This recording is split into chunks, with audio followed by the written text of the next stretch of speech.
నమస్తే అన్న, అందరికీ నమస్కారం. ఇరాన్ విదేశాంగ మంత్రి రష్యా పర్యటనకు వెళ్ళిన విషయం అందరికీ తెలిసిందే. ఈ నేపథ్యంలోనే మనం చూసుకుంటే రష్యా అధ్యక్షుడు పుతిన్తో అయితే సమావేశం నిర్వహించడం జరిగింది. ఇరాన్, అమెరికా, ఇజ్రాయెల్ యుద్ధం పైన రష్యా అధ్యక్షుడు వ్లాదిమిర్ పుతిన్ తొలిసారిగా స్పందించారు. పశ్చిమాసియాలో శాంతి పునరుద్ధరణ కోసం తమ వంతు కృషి చేస్తామని తెలిపారు.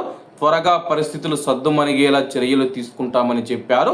సెయింట్ పీటర్స్బర్గ్లో అబ్బాస్ అరాక్చీ గారితో సమావేశమైన పుతిన్ ప్రజలకు ఉపయోగపడే ప్రతిదీ చేస్తామని హామీ ఇచ్చారు. ఇరాన్ రష్యా సంబంధాలు వ్యూహాత్మకంగా మరింత బలపడుతూ ఉన్నాయని పేర్కొన్నారు.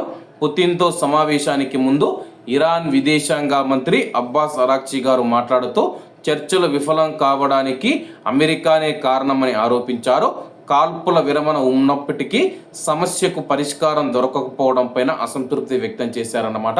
ప్రస్తుతం రష్యా పర్యటనలో భాగంగా యుద్ధ పరిస్థితుల గురించి మొత్తం ఇరాన్ విదేశాంగ మంత్రి రష్యా అధ్యక్షుడు పుతిన్కి అయితే వివరించడం జరిగింది. అలాగే మేము మధ్యవర్తిత్వం వహించడానికి సిద్ధంగా ఉన్నాము. అలాగే మీరు పలానా తేదీ అని చెబితే ఆ తేదీన అమెరికాతో మాట్లాడి అలాగే ఇద్దరిని కూర్చోబెట్టి మాట్లాడి ఈ యొక్క యుద్ధానికి ఒక పరిష్కారం కనుగొందామని చెప్పేసి పుతిన్ తెలిపాడనమాట. అలాగే ఇరాన్కు రష్యా అత్యంత మిత్రదేశం అన్నమాట.